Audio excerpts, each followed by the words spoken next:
Good night. We're done. The stream is over. Perry, we know about the 1992 story, but what happened to Randy's semen? Where did it go? I don't When you fucking made him come, where did the care! semen go? Semen scam 1992. I'm shutting the computer down. Right now. Computer is being closed. Restart. Perry, we know about the 1992 story, but what happened to Randy's semen? Where did it go? When you made him come, where did the semen go? Semen scam 1992.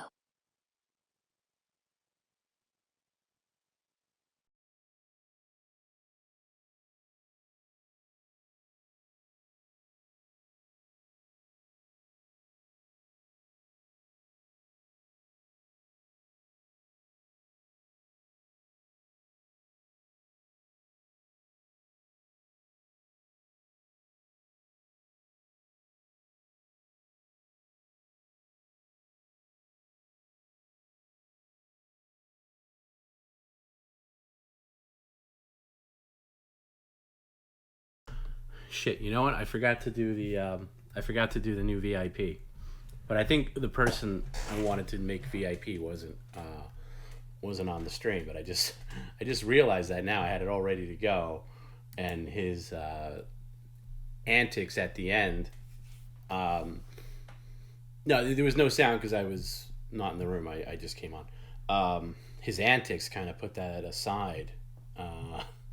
I completely forgot about it. Well, I'll do it next. You know what? Maybe I'll do it on Friday, announcing the new VIP. I had it written down and everything. I actually I want to do a new thing. It's Susie. I wanted to do a new thing where Perry opens up. Like I set it up and then Perry reads who it is. But shit, I forgot. I just lost track because he got so. You can just tell when he's getting those drinks in his. He can't wait to get up with those stupid drinks. And I don't know why. There's little things like he had. But it's Susie. Susie's I think almost a day one VIP. But when he was freaking out about the McDonald's, that didn't bother me. There was just something about the way he was doing those plugs, and was just going, Instagram is down, Facebook down, as well as WhatsApp, because he heard that on the news like 2 days ago. And for some reason, I was just like, oh my God, it was so annoying to me. And every now and again, there's just one thing he does that just sets me, that I usually have infinite patience with him, but I just, for some reason, that was just driving me crazy. And then, of course, I try to talk, and he just still goes and goes and goes and goes and goes. So, I don't know why that was the thing. I almost feel like bringing him back to do the VIP thing, but I don't think the VIP to be is here. That's another thing, too. I prefer it if the VIP is here. Oh, okay. Well, Joey says that the person's here. Maybe I will bring it. What do you think? I mean, I think it's unceremonious if now that we ended it to bring it back, because this would be on After Hours. I'm gonna do it on Friday. I'll tell you what. I'm gonna make a note to myself. I'm gonna do it first thing Friday, if that's cool with everybody. God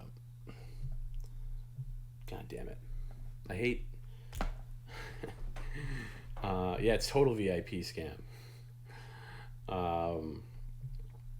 But anyway, we'll do it Friday. And also, I like him to be in a little bit of a good mood too. That's why I was trying to bring him back to do it, and then he just never got back. You know what I mean? So, yeah, I don't want to bring him back anyway. And like Wednesday, I don't like going crazy long on Wednesday. I don't even like doing After Hours on Wednesday because I got a full day on Thursday. But damn. Careful, don't put a drink by that note. Yeah, I know. Tell me about it. Oh. Yes, Stuart. Perry shipped your board. You should have it by the end of the week. He shipped your board. And he sent out something to Hannah you, Jord, Jay got something, and then the person who wanted the rubber band ball. Everything has been shipped. They'll all, if they haven't arrived yet, they will arrive by the end of the week. Thanks, player. Yeah, I think you rock too. Thank you.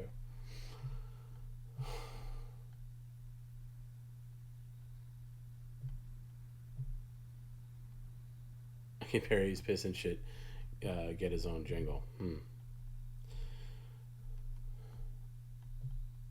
Yeah. So, Jordan, when you get it, send a picture. Post it online or whatever. Yeah, Perry's still gonna open packages sent to his place for now, but I'm gonna put down the hammer on that. I'm just giving the warning. Uh, for now on, like start transitioning, sending it to the Tarzana.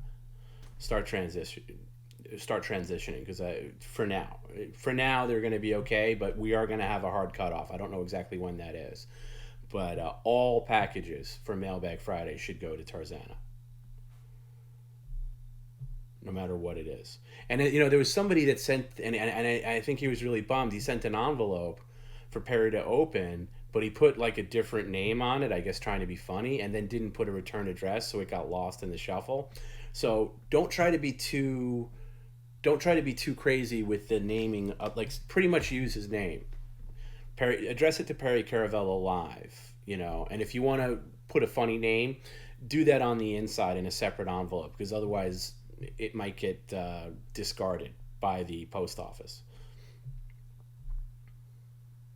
You're welcome, General Dipwad, and thank you for paying. I wish he could have totally done more than one. By the way, I don't know why he didn't, but yeah, unless that person's mail got lost. I mean, look, when I went there back in June, I found so many mailbags that like on the side, like tucked away in different areas, that went back to like January. Like there were literally people that wrote in and be like, "Oh my god, I sent that in January. I forgot about it." And he opened it. So it's possible it was there, but the guy sent me a picture of it, and I sent the picture to Perry. I said, "Hey, does this do you recognize this?" And he never saw it. So that's a bummer when somebody puts effort into something and it gets lost. But just make sure you put the right name on it. At least come close. Joey, R.I.P. Wes Most. Yeah, man. Look, Wes is a really good. Regardless what Perry thinks, he's a good friend of the stream. And if something bad happens to him, I really, we have fun here. But I hope he's okay. Thanks for replaying the ASMR style. Because he was talking over it, not paying attention. That's why I'll replay it. What's crazy? I know a lot of people hate when Perry does the whispering. Me personally, I kind of love it because I think it's so cringe that it goes into the cringosphere for me, where it becomes actually funny in a cringe way, in the cringe universe. So I know a lot of people, I look at the chat, they're like, "Oh, get this off," whatever, but I don't know. I kind of, yeah, he does that. He just goes, he doesn't quite know how to do it, but when he was, it was so, and it's gross, but when he was going like, well, you know what he was saying, I'm not going to repeat it. He was like, "Oh, Gina, I'm drinking, la, la, la." I laughed, so I know a lot of people don't like it.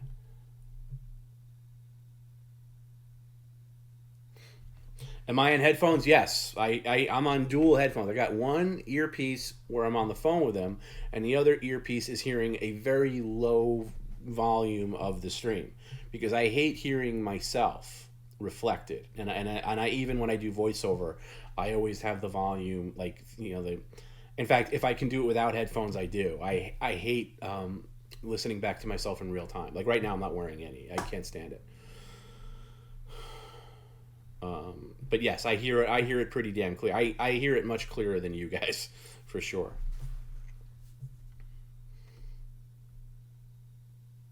I wasn't even sure what it stood for. It was like, isn't it auditory something?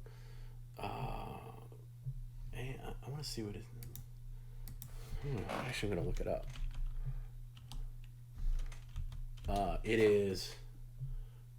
Oh wow, Autonomous sensory meridian response. I would have never got that. Jesus Christ. What am I wearing, Faster Blade? I am wearing a gray shirt with a hole in it that needs to be retired, and blue pajama shorts. How do I not crack up hysterically all the time? You gotta just I don't know. You gotta I don't know. It's because I zone into what we're doing, and I don't. But there are times where I do. There are times where I can't contain it. We need a Barry White intro. Perry usually gives us the great intros by shutting down his computer. I mean, really, how many streams in a row now? When's the last time we had a stream where he didn't shut it down?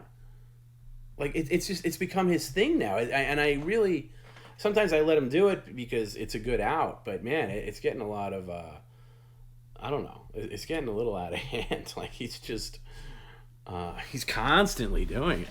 I am gonna call him real quick just to check in because I wasn't, but I'm not gonna get him back on. My opinion of people who wear pajamas in public, they should be arrested. They should be arrested. I haven't seen that in a while. I haven't seen that post-pandemic.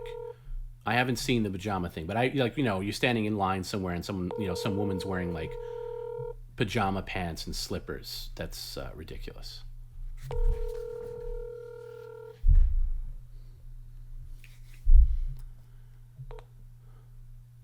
Yeah, he's not in. I think he's taking out trash right now. As a matter of fact, should have done this sooner. We should go to the Ring camera. Maybe we'll get lucky because I know he's out there. If I happen to see him, I'll pop on the thing. But that's where I think he is right now. I think he's disable the power. But yeah, I could do that. But if Perry doesn't end the stream in a fit of rage, then the stream wasn't a success.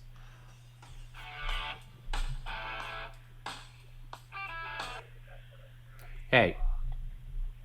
I'm trash, and I hear my phone ringing, and I know it's only you that would be calling me at this hour. At this hour? At 10 o'clock at night? Is that really so bad? Yeah, at this hour. Yeah, I'm dumping trash. Yeah, it is that bad. Okay. I forgot to do the new VIP. I don't know what you're talking about.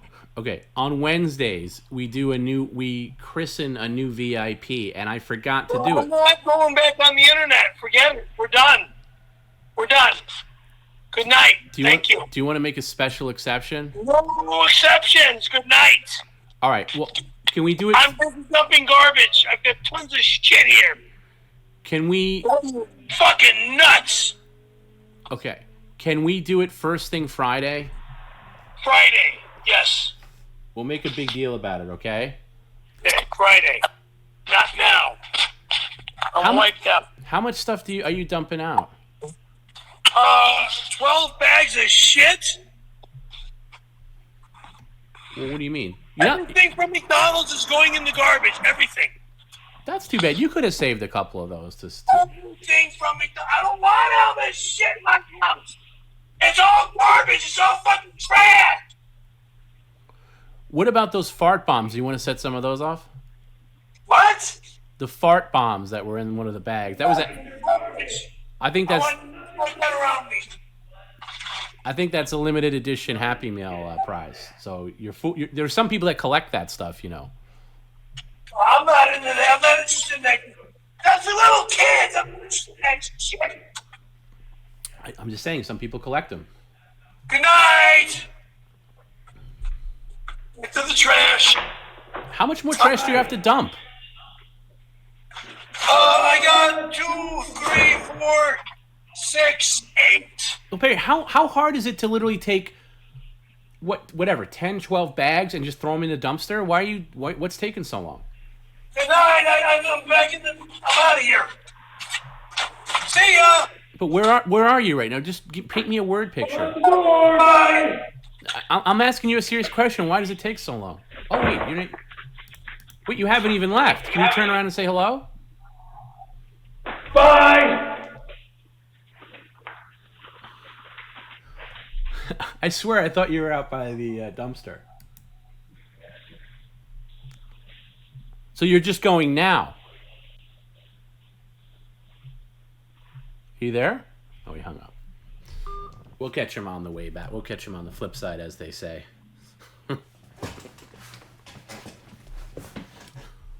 I thought when he was on the phone, he was at the dumpster. And I was like, what is he throwing one item in at a time? Like, why is this taking so long? And I didn't realize he was still inside. Oh, I should... I got to be careful about the... Sometimes I'll be talking, like you're testing that, and then like somebody will pass by. Oh, I will say this. It's a shame that I can't post it, I don't think, but I'm going to find a way. So the other day when on Sunday where the zebra wanted poster was on his door, I went to go look for Ring video because I wanted to insert it into the stream. And I did, when he went out to look for his Bluetooth. There were so many of his neighbors that passed by the door and just did a quick double take, came back and was staring at the wanted poster, and they were taking pictures and laughing. And there were these two little girls that I think live on his floor, like further down, and they just couldn't get enough of it. They saw the zebra wanted poster on the door, and then they heard him like screaming, and they were putting their ear up to the door, like laughing, and be like, what's going on in there? And it's probably not the thing I could post because they're little kids, unless maybe I blur their faces or something. I'll send them to Rick because he put it up there, but man, it was so funny. Trevor came out at one point and like laughed his butt off and took his phone out and took a picture. There were like just random people passing, and then they would pass the point of the hallway there and then come back and then look to do a double take of the poster and then take their phone out and take a picture and laugh, and then he'd be yelling from the inside. So I'll show you, I'll pull up, when he comes out, I'll pull up a couple. I don't think I could show the kid one, unfortunately, because I think there's some kind of thing. I don't want to show kids doing it. You know what I mean? Like that's a little weird, but it's so... it was so sweet. These two little girls were up and they would just laugh. I mean, clearly they know who Perry is because he's on their floor, but they were just laughing and literally had their ears plastered to the door to try to understand what was going on the inside. It was so fucking funny. Hey, before you go in, can you say goodbye? Hey, before you go in, can you say goodbye to the ring cam? Can you just say, pleasant... Good night, camera. What are you doing now? Wait. Don't go. What are you doing now?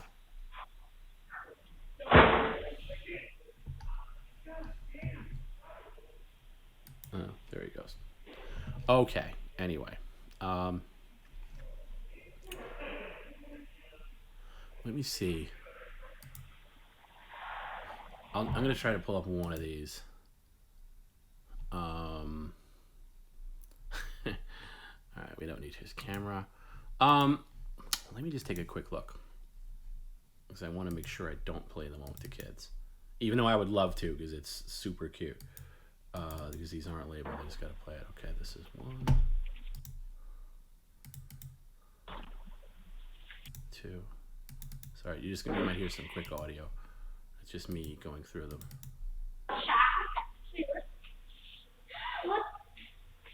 These are the kids. You can hear it. Right now, the kids are backing away from the door because they're hearing him scream. And now their ear is pressed to the door.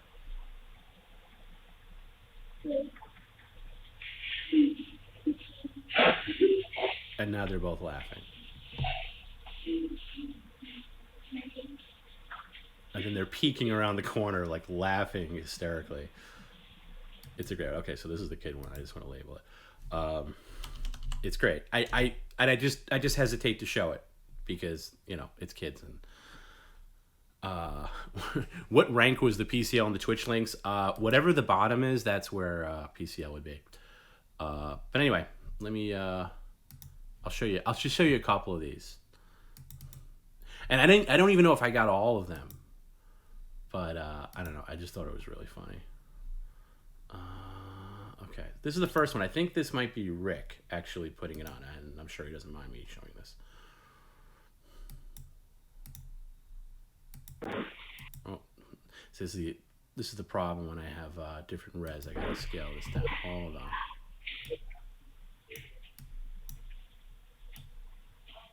Let me scale that down as far as it can go.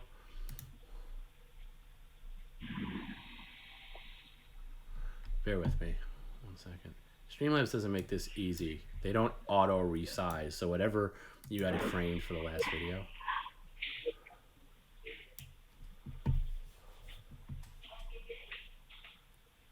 That guy did a double take. He came back. That's a neighbor of his. I think that's one of the guys that told him that the gorilla went the hallway, down the hallway. So this is one guy. That's one example.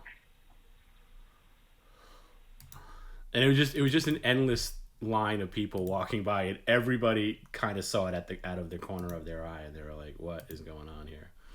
Let's see this one. Yeah, that's the Rhino guy, right? I'm not. Yeah, he definitely knows who Perry is.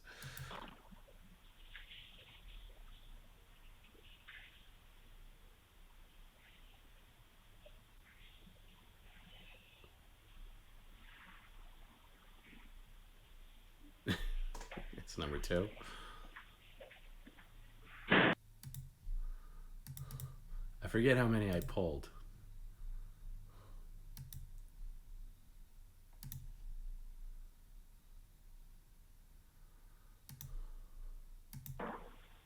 This is Rick putting it on. Say hi, Rick.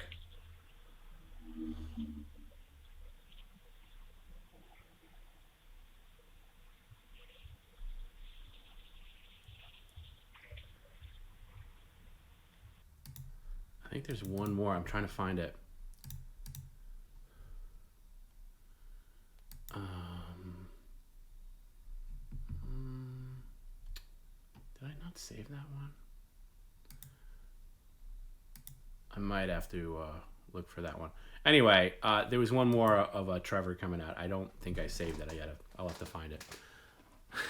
But it was just funny. There was so many people that just passed by, just did because everybody on that floor knows who he is and knows what goes on in there. Every single one of them. There's people that even wave to the ring when they walk by.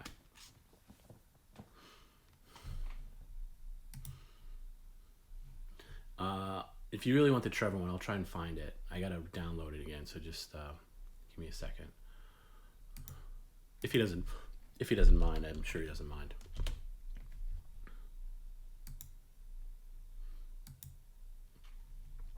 But if anybody's interested, I did for the Patreon version of the stream. I did put in the police when they came for the swatting. It's not that eventful because which is a good thing. That's Perry leaving, but it does show you, kind of what happened when we went dark. So I'm just looking for thing. Yeah, it's gonna take me a second to find Trevor. I thought I downloaded it, but I guess I didn't.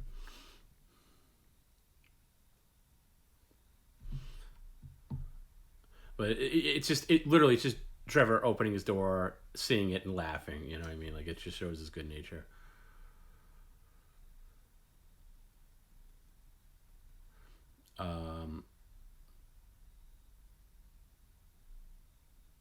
Yeah, me too, Tracy. I agree with you. But whatever, it didn't. It was handled as well as it can be handled. But that's, unfortunately, that's the nature of things. Okay, I'm trying to figure out the timeline here. Give me a second.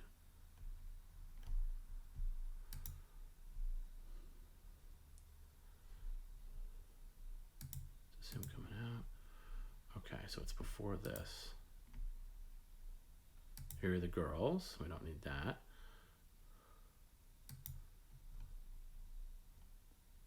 As a woman just walks by, looks, and shakes her head. It's not worth. Okay, I found it. Here it is. I'll just download this.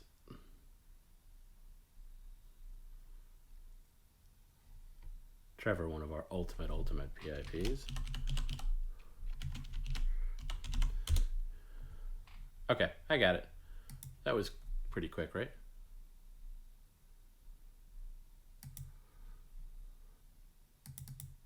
Here. This was, this was while, I think it's while Perry was out doing his candy thing, I believe.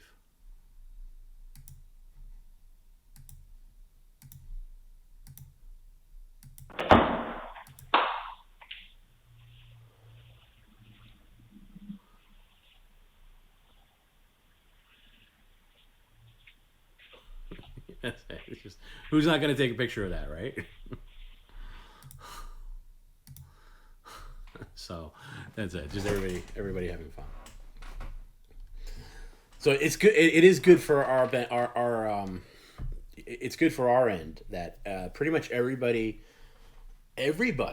on his floor has a good sense of humor about it, including, I will say this, I mean, it has to be, including his new apartment manager, whoever this woman is, because she legit watches the streams, legit, and she did, and I still got to get this voicemail up, and forgive me, I will put it up on Patreon as soon as I can extract it. It's just being problematic right now, but I have it. They had a full-on conversation. She pulled Perry aside and said, listen, you can't have animals running up and down the hallway. Like, and again, Perry's the narrator, so I'm not sure if he brought this up in conversation or she did, but she like laid down the law, like, you can't have zoo animals. We have people here scared to death, and we're getting complaints about animals in the hallway. So very, very cool that, he gets a pass for a lot of things that go on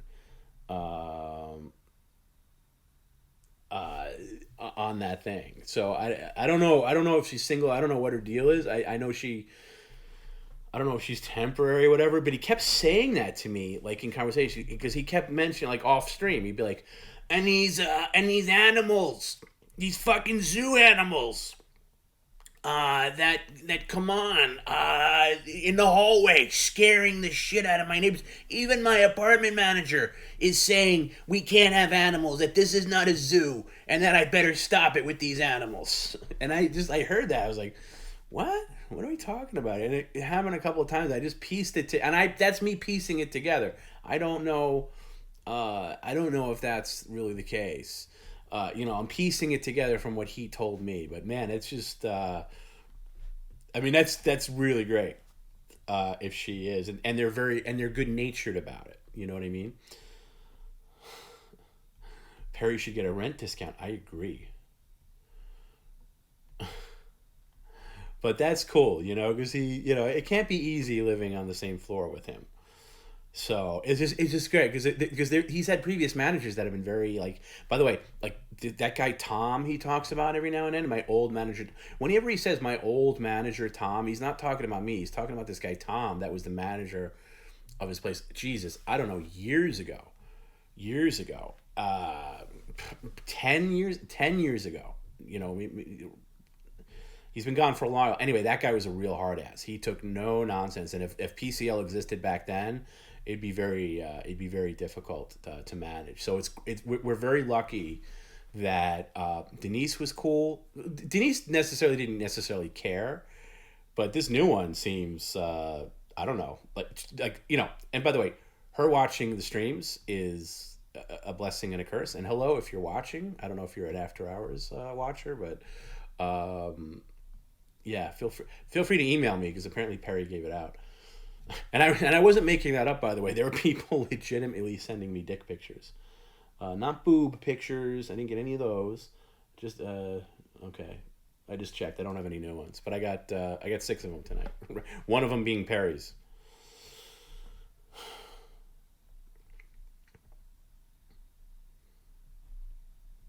But yeah.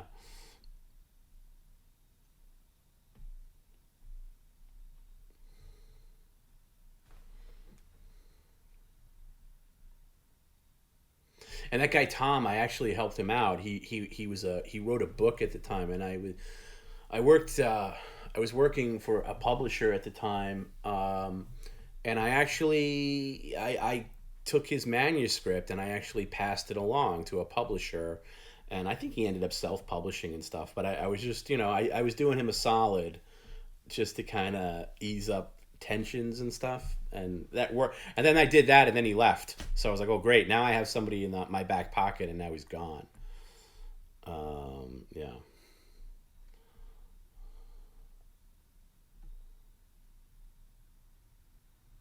Somebody asked why I don't have a camera on. I don't have it set up right now, and I keep saying I'm going to. Like, it's like right now I'm really behind in setting up my. I'm basically operating this in a room that's not intended to be my office, and I still have to set that up again. Um, it's boring household stuff, but I've had to put a hold on some stuff, and that was for the dog boss who asked it. Who asked if when I turn my camera on. I will eventually. I definitely want to do that for the anniversary, for the 1 year anniversary. If not on PCL, definitely on After Hours. I want to get Scott on. I want to get Joey on. And have us all talk about the first year of PCL. Garrett, and the people that made PCL a big deal. Since that's coming up next month.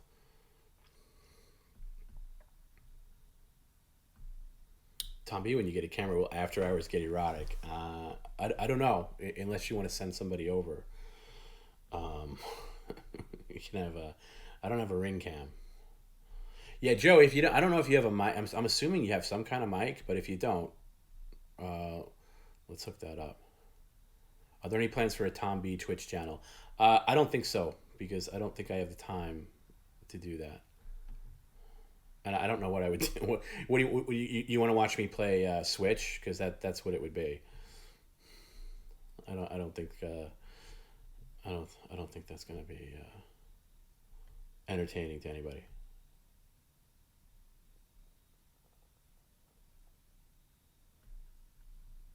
We'll see. We'll see what happens. My buddy's trying to get me to do our old podcast again, and I was like, dude, when do you think I have time for that? When do you think I have time to do our pod? We used to do this podcast with another guy, and this was years ago, and it did okay, but we would just talk about stuff like I don't know, like movies and shit like that. Same as every other Tom, Dick, and Harry podcast. But the guy we did it with kind of lost his mind, like legitimately had a nervous breakdown. And he was the guy that kind of ran it and had all the archives. He had the website set up and everything, and he completely disappeared. And then some the other guy I did it with is like now saying like, oh, we should do it again. Let's come back and do it. And I was like, yeah, that's fine, I'll do it. But when he, and this guy has 3 kids, by the way, and every time I talk to him on the phone, his kids are always like, yeah. I was like, where are you gonna find a time to do a podcast where your kids aren't like interrupting you every 2 seconds? They go, that's not gonna work. So anyway, got to figure out that, and also when I can do it. Can we get Perry to pay Habbo Hotel? Yeah, Perry is a long way away from playing anything like that. You can tell everyone that the pool's closed. I'm glad TomB is gracious enough to never give the pre-show opener. Like, it's funny how that's got to. I mean, he's legit pissed off about the After Hours stuff. Like, he even told his cousin about it, to the point where I'm like, I kind of changed the subject because there was other things. I was like, "Hey Perry, let's talk. Let's go over this." And he's like, "Yeah, but you're doing all this shit on After Hours. Why aren't you doing it for PCL? I mean, goddamn, it's PCL and all this." I said, "I know. Well, I'm trying." And I just. I was gonna mention that there was the Twitch hack today, but it didn't it didn't really come to fruition. But I did mention that After Hours got partnership, which makes no sense because the stream doesn't get partnership, the channel would get partnership, right? So, but anyway. Honestly, there's no way Perry can do gaming. Perry will do gaming, but I want to start off with like NES, like classic NES. I don't want to go any earlier than that, and then work our way up. Do some NES, maybe some, SNES, maybe some Genesis. Uh, Fastway says TomB for Friday stream changed all the banners to Tom After Hours pre-show with Perry Caravello. Yeah, well, we did that once before with Hot Amy Live, and that, by the way, is going to be a YouTube premiere on Monday. So I feel like that's a little derivative of Hot Amy, but it's not a bad idea. Get him Atari Flash. I hate Atari. I hate Atari. Atari Flashback, I think, is garbage. And I'm old enough that I grew up with Atari 2600, and I have no nostalgia for it because the games are so horrible. They were horrible then, and they're horrible now. And once in a blue moon, like I'll pick up like I'll be in front of an Atari game. I'd be like, oh yes, I remember this, and I'll play for literally a minute, and I'll be done with it. Like, oh yeah, I remember this. Bye. It's garbage. NES, I have nostalgia and love for all day long. I'll still play it. Still to this day, I'll play NES games. And anything above that. But anything below that, no. Unless it's an arcade game, which is different. But Atari sucks. It sucked when I was a kid. Even when I was a kid, but it's all you had. It's all you had. There was nothing else. And if you think it didn't age well, it was never great. Even when we were kids, like you trade a game and you'd get it. You look at the label. And I remember trading for River Raid. I had Pitfall, and I wanted to play River Raid. And I remember getting it and always looking at the label, and I was always convinced that, this one might be different. Look at this cover. This guy, and he's got a boat.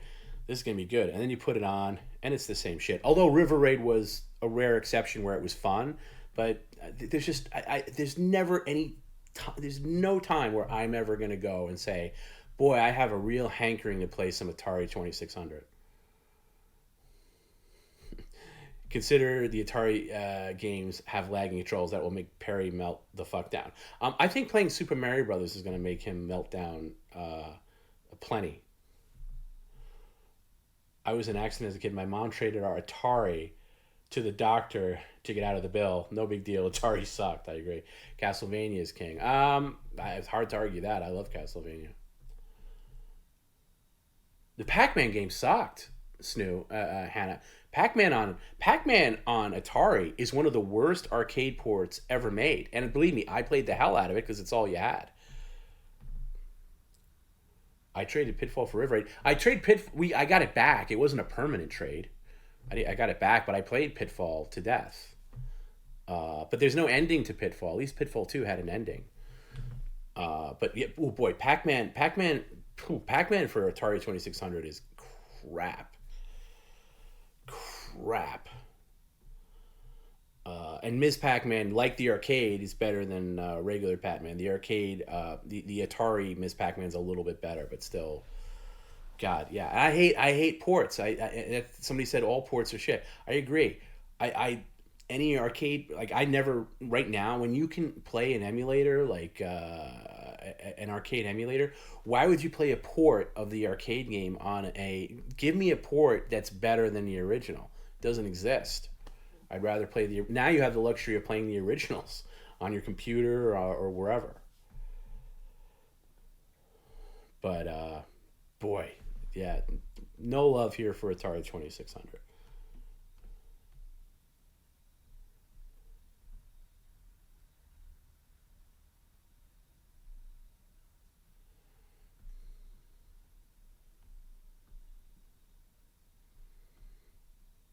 But I'd like to get him a Switch or something like that.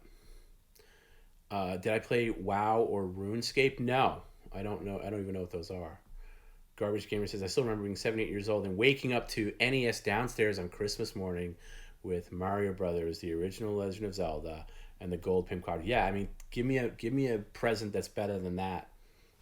I mean, I'm actually playing now, and again, I don't spend a lot of time with like games.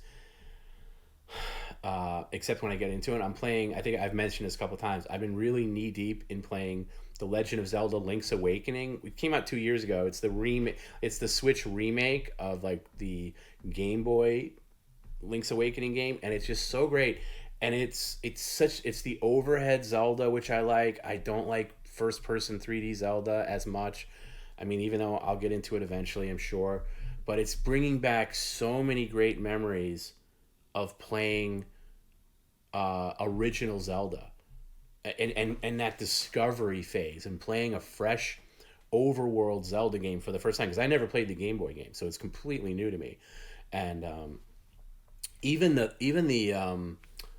Super Nintendo version, um, uh, what is it called? Link to the Past is so great, and this really, really, really just washes back all those memories, and that's such a great thing that video games can do. Good video games, where I'm so invested, where like, and I like all the side missions. Like some guy asks you for, I don't know, hey, I need some fruit, and be like, oh wait, where did I see those bananas? I got to go all the way back there, and I bet I can give him something, and then collecting all these things and searching things out, or like not being able. What I loved about Zelda, and I don't know if the 3D games have this, but I love this about Zelda, is and no, I've never played Breath of the Wild. I own it, but I've never played it because I'm afraid of it. I'm afraid of it. Literally afraid of Breath of the Wild.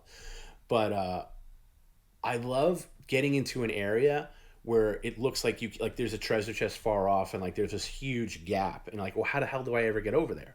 How do I get over there? And then later on in the game, you find an item that will allow you to get over there. And then you remember, like, oh my God, now I got to go back to that other place, that cave I was in, and try this out. And then you do, and it's such a rewarding thing. It's so good. It's so much fun. And yeah, I was up real late. Was it? I think Saturday night playing it. I knew a friend that had the Sega the Mega Drive, which is the Genesis, and then I eventually got one. And I agree, it's not as good as Super Nintendo, but anyway, the thing about Breath of the Wild is I've heard so many people say that it's so overwhelming, and I'm not experienced with 3D Zelda games at all.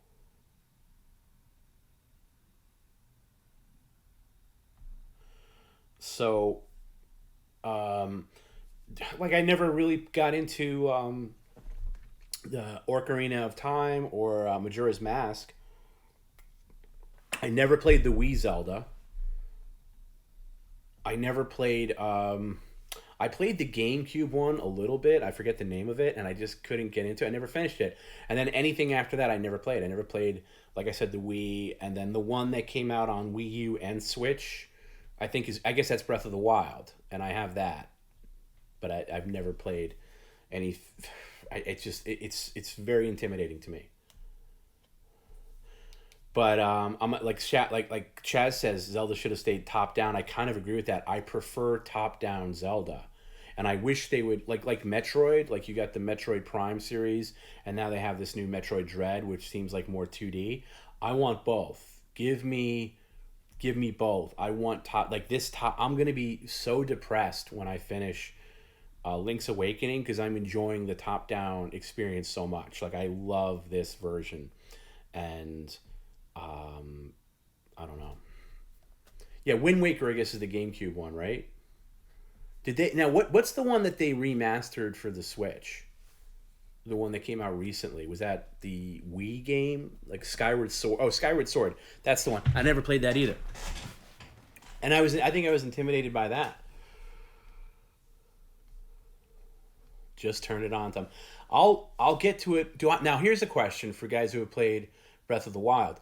Do I have to? Should I play? Because they're going to be on the Nintendo 64, um, um, Nintendo Online expansion. Do I play the Ocarina of Time first to get my legs wet with 3D Zelda, and then play Breath of the Wild, or just go into Breath of the Wild? Because I'm an obsessive 100%er. Like, I have to do everything. I have to do every side mission and everything like that, and I'm just afraid of it, because I know Breath of the Wild is full of it. Not needed. Okay. Ocarina first. That's kind of what I was thinking.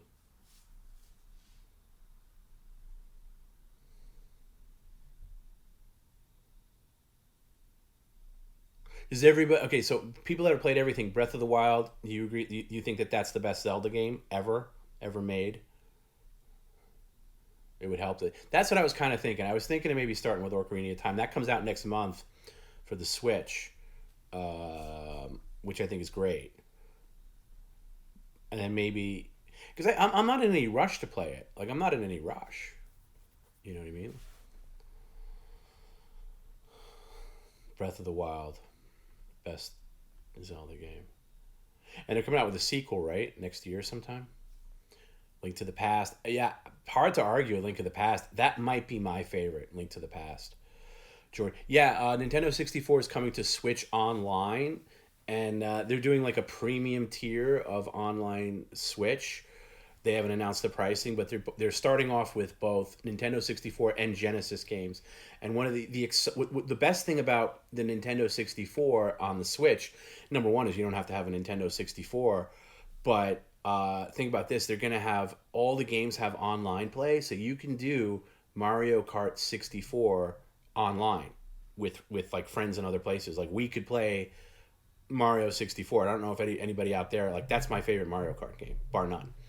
I mean, I spent so much time playing that, so that's going to be awesome. And then they have a rare game on there that's coming out. I forget which one, but if they're doing that, if they can pay for the licensing for GoldenEye, which I know would be tricky because you got to pay for the licensing and then you got to pay for like the likeness fees of like Pierce Brosnan and shit like that. But work all that shit out, and then you can have GoldenEye online, which is the ultimate.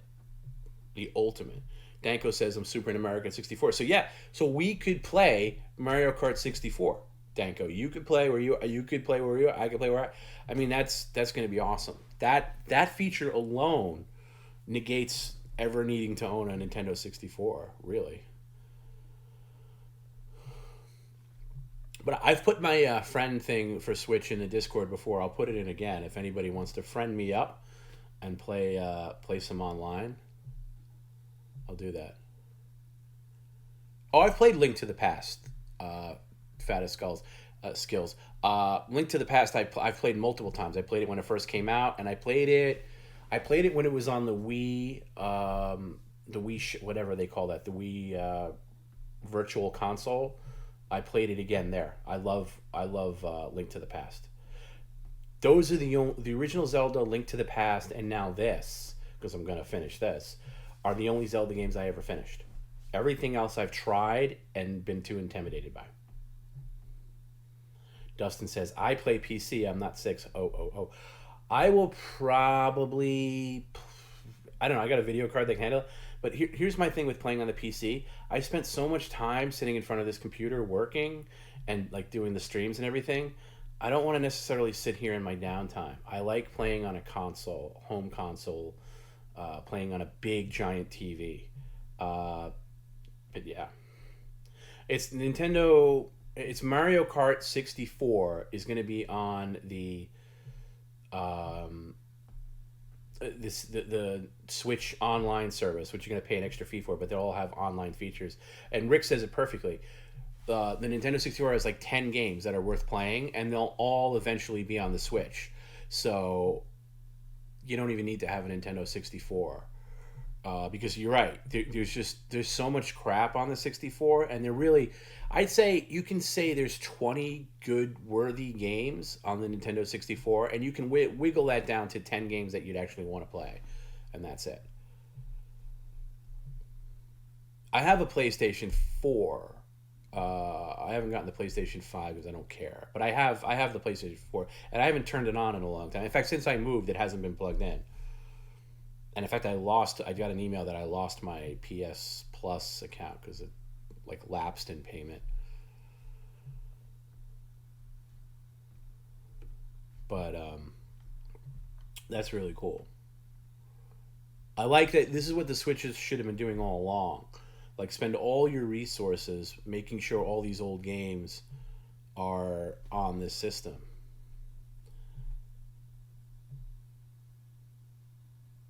Yeah, I agree with you, Joe. I think most people agree with you. I think that it's 64 is overrated. But the games that they got right are groundbreaking. Mario 64 is groundbreaking. Groundbreaking. GoldenEye is groundbreaking. Even Mario Kart 64 and Legend of Zelda, uh, Ocarina of Time. These are groundbreaking games. I mean, so you can't, you, you, you know, yes, there's tons of shit that came after, but most of the first party games. I'll tell you a game that gets doesn't get enough credit that I've always thought was fun was Diddy Kong Racing was always kind of fun, even though it was like a Mario Kart wannabe, but it had a lot more interesting things you do.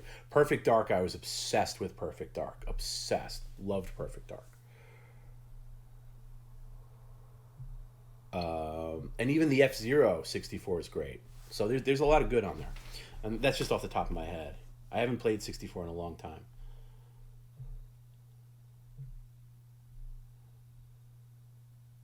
Snowboard Kids too. I never played any snowboarding. Unlike Perry, I'm not. I wouldn't call myself a snowboarder in video game terms or otherwise. Yeah, I hear that. I hear that. I hear that Dreamcast is the best system. That Dreamcast is the one system that I would actually like to own because I thought about buying an old 64 and like retrofitting it with like HD and stuff, but that just seems like too much work. If the Nintendo is going to port all the 64 worthy 64 games, I'm good with that.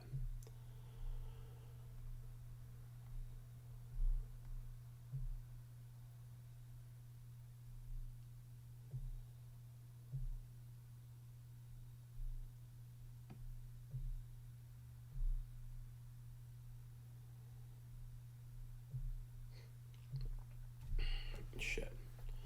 Sorry. Oh, Perry's been texting me. Sorry.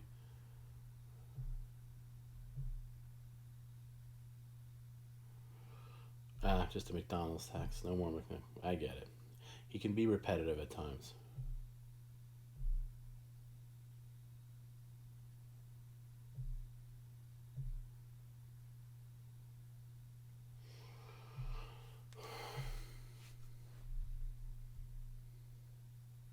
Why didn't Dreamcast work out? Was it just bad marketing or something?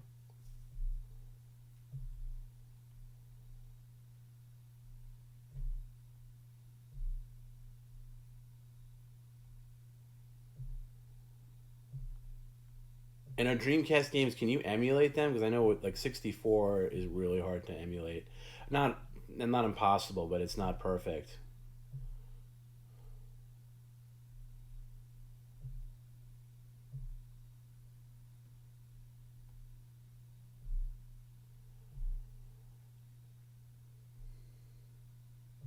Sega. When I saw some documentary on Sega, I forget, maybe on Netflix, whatever, but it was just like, it was a terrible documentary because it was all pro Sega. Like it was. Oh, you could scale it to 4K. That's interesting.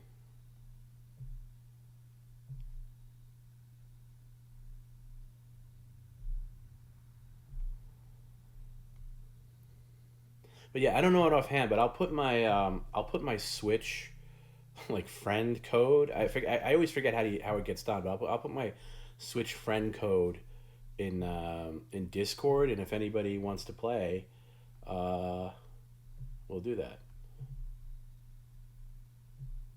Especially when Mario Kart 64 comes out, even Mario Kart 8, I wouldn't mind playing that. I've never played that online.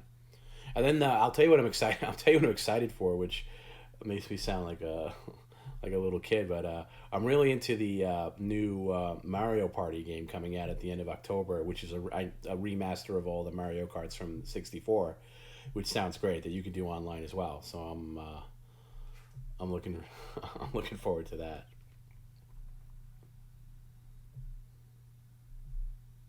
Oh, I remember Lego Star Wars. Oh, another great Star. Speaking of Star Wars, another great game on the Nintendo 64 was the Squadron, and also Rogue Squadron 2. I wish they would remaster those.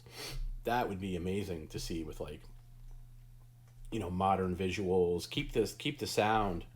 Um, Maybe uncompress the audio a little bit, but that would be great to see. I'm sure it's a problem with licensing and stuff, but that would be great to see completely redone. But I'll even take the original. I love that.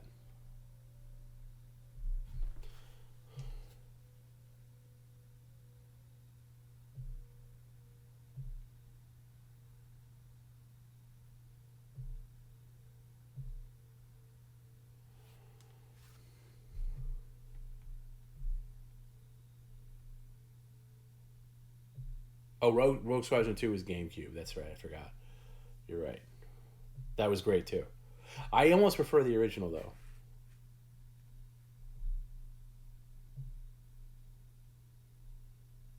That was the first Star Wars game I played. That wasn't an RPG because I'm not an RPG guy. That was like, this is what Star Wars games should be. This is what they should have been like 20 years ago. This is fantastic. Because I played The Empire Strikes Back on the Atari 2600 and it was shit. Shadows of the Empire is okay, but I have issues with it.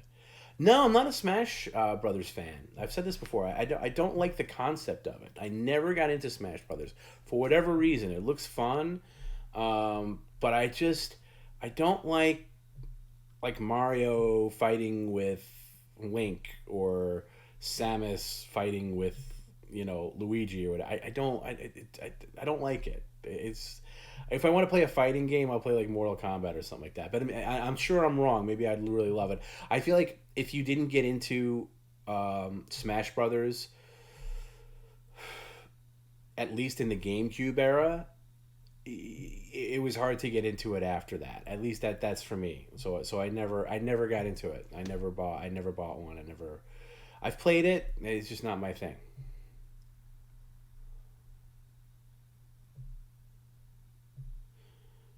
Yeah, that's what it is with Shadows of the Empire. It's the camera controls. The same problem with Mario 64. Mario 64, and in fact, I didn't finish it. I started playing it, and I got pretty deep in it, and I still want to finish it. When they did the 3D Mario collection, the 3D All Stars collection last year that came out for Twitch, I wish they would have fixed that camera on 64 because they can now, and it's just I hate the noise it makes every time you switch the camera. So they just, as innovative as it is, the camera angle is very restricting, and I think Shadows of the Empire was worse, and it's just it's frustrating to play now. I remember playing Narc. I played Narc quite a bit. I played Narc in the arcade. And I remember it was like there was a big ad in front of it that it was from like don't do drugs and stuff like that. Uh, I don't know. It was like sanctioned by some um, anti-drug company or league or something like that.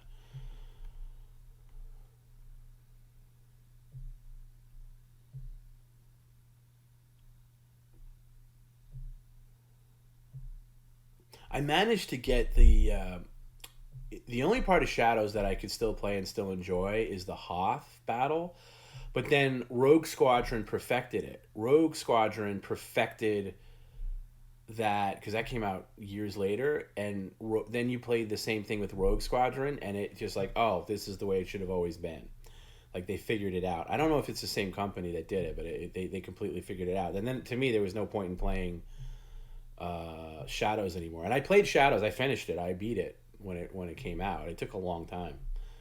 I remember beating IG-88. That was always the point I couldn't get past was IG-88, and then I finally made it past that, and then I finished it. I got to the end.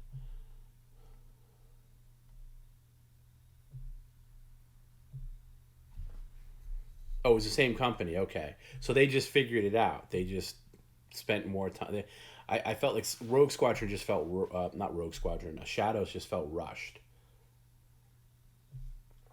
Dare, I remember that. Dare. What does Dare stand for? I remember that.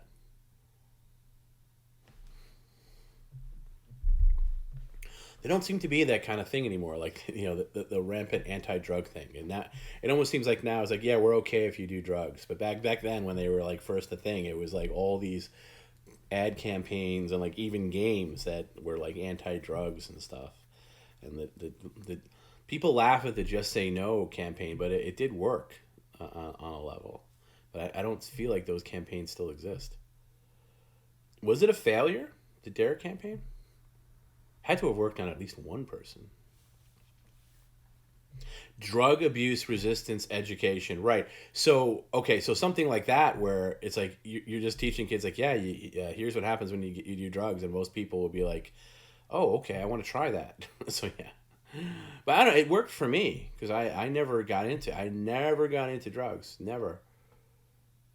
Have I played the new Pokemon spec? No, I don't do Pokemon. I was way too old for Pokemon.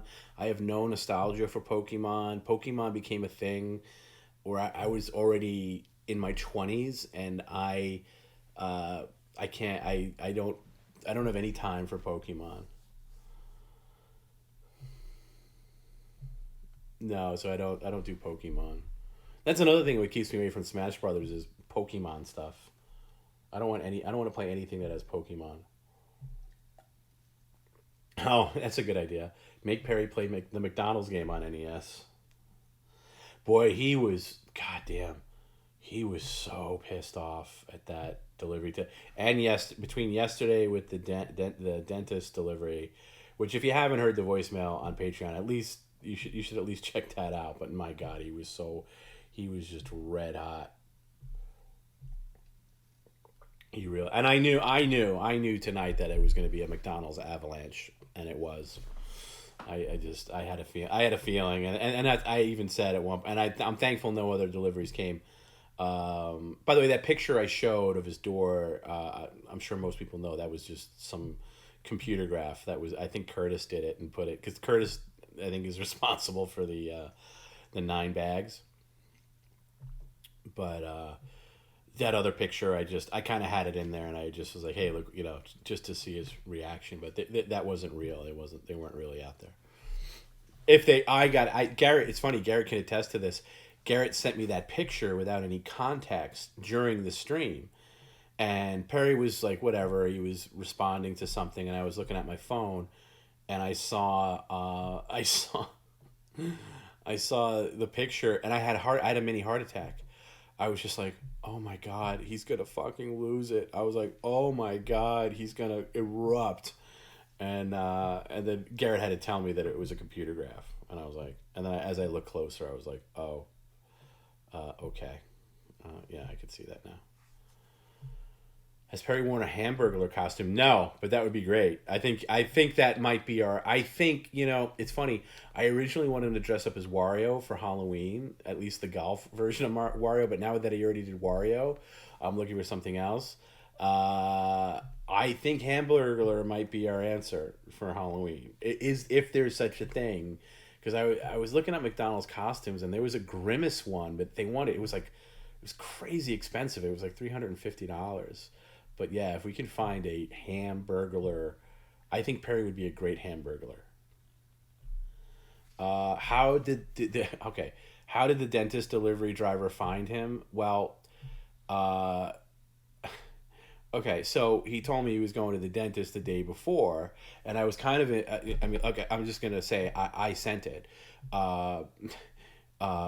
Which I'm surprised people didn't put that together. Or even Perry even says on the voicemail, he's like, "There's only 2 people that know I had a dentist appointment today. You and my cousin Mark. How did these people figure it out?" I was like, "Okay." So I was inspired the other night when he got the delivery to Outback, and then I was kind of just yesterday. I was kind of just bored in a way. Like he called me before he was leaving, and I was like, I don't know. I forget how it came into my head. I was talking with Joey actually on chat, and we were going back and forth, and I was like, I was just thinking of the funny things. I said I would like him to go to McDonald's and eat in McDonald's, and then get a delivery from another McDonald's, like and we were just coming up with things, and then I was like, I forget how the beats of it, but I was just like, well, he's going to that dentist. I said I could really. And I know his dent. I know where he's going, and I called the dentist office, and I told them when I said, "Hey, I want to, Perry Caravello is an appointment at 2 p.m." I said, "I kind of want to play a practical joke." I said, "I'm a friend of his," and they were into it. So they told me what room he was going to be in, and then I got DoorDash. And I never really used DoorDash, and I had to give the address of the office building, and then once the driver was assigned, I had to contact the driver, and I gave him a huge tip.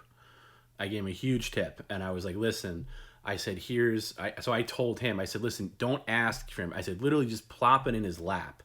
He's like, wait, the guy was really cool, by the way. And he was like, he's like, wait, what do I got to do? He's like, wait, this is a dentist office? Is this a dentist? I was like, yeah, it's a guy. He's not going to want to take the thing. Don't ask him if he's like, don't ask for who he is. Don't like ask if he wants it. Literally just plop it in his lap and leave. Okay. And he was like, he didn't quite get it, but and the only thing is I actually asked the receptionist, I said, can you get this on video? Is there any way somebody can film this with their phone? And they said, oh, we're very busy here. I didn't want to push it. I really didn't. But I knew, look, Perry's a very good narrative voicemail leaver. So at least I knew that there was going to be that. Or at least have a story to tell on the stream. So that was my only thing, is like, we're not going to have any video of this. But so anyway, so Perry's going there, and he texts me. He's like, I got my teeth cleaning at this time.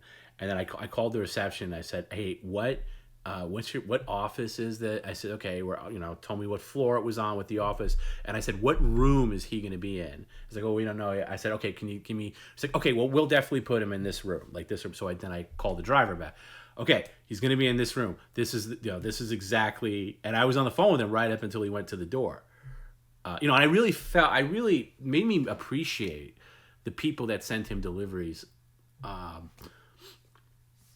because I've never done it, and all the steps you had, all the prep you have to go to the driver, and like even the guy the other night at Outback, I'm sure the person who sent that had to say, listen, go, like, because Perry rejected it at first, go back and just give it to him, he'll take it, and you got to tip these guys well. And I said, hey, listen, there's a great tip in it for you, and I wish, thinking back, I should have been recording my call with the driver and at least gotten audio of him walking in the room.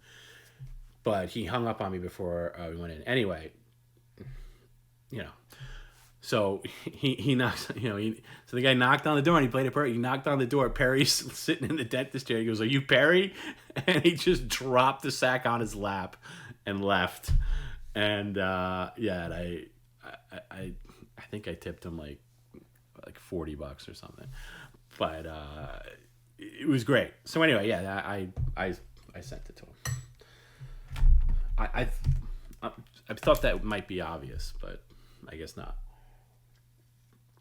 And then I just waited, and then it was a great moment. It was this very difficult moment where the phone started ringing. The Back in Black starts playing on my phone. It's like da da da da da da, and I so wanted to answer it. Because I wanted to know the immediate. I didn't even want to wait until the voicemail was over. I wanted to hear his immediate. I wish I could live monitor the voicemail, but I didn't answer it. And he left the voicemail. And man, when that voicemail notification came up, I couldn't check it fast enough. I was just like, I was in heaven, and I was just listening to it. I was like, oh my God, this worked out better than I thought. And it was just because really it was just my own amusement. I didn't know how it was going to play out. Because he could have just called and be like, later, like, somebody left me a McDonald's at the dentist's office. This shit's got to stop. All right, bye. I'll talk to you later. And but he gave so much detail. It was like being there. I want to have that animated or something. Okay. I'll tell you what. I'll play the voicemail for the After Hours crew. I'll at least play you the. I'll play you the first part. I'll play you the first part because there's two parts. The second part you probably have to go to Patreon. I'll play you guys the first one. Let me see. I'll play it for you. If Tracy asked, I'll play it for Tracy. Where is it? Hold on. But anyway, so that was it, and then he called back later as he was leaving, and there's a little great detail in the second part where he's still in the parking garage, I guess, of the dental office, and he's yelling so much that somebody nearby must have told him hey, calm it down, like stop, what are you doing? And he's like, sorry, I'm sorry, I'm just so upset. Somebody sent me fucking McDonald's in the dentist chair. He had to get in on it. Okay, here it is. We call this dental delivery, and this is the first part. This is an After Hours exclusive. Tom, it's Perry. The time is 1:48 p.m. I'm at the dental office, sitting in the dental chair, waiting for my dentist to come in, and there's a knock at my door, and fucking some delivery driver from McDonald's comes in to drop off fucking food. This shit must stop right now. How they know what dentist to go to makes me sick. Goddamn these motherfuckers. I'm at my dental office, in the goddamn dental chair, and a fucking delivery driver from McDonald's came into the dental office delivering me McDonald's. I am fucking livid. How they found out which dentist I have just blows my fucking mind. Somebody's following me. Somebody's tracing my phone or something, or tracing my car. I don't know, but I am livid. God damn it! This gotta stop. This just fucking stop. You understand me? This has gotta fucking stop. You go into my fucking restaurant at Outback delivering me fucking McDonald's. Now my dental chair, motherfuckers.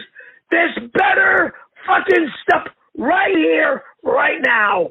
God damn it. The guy just looks at me and he goes, "Hey, are you Perry?"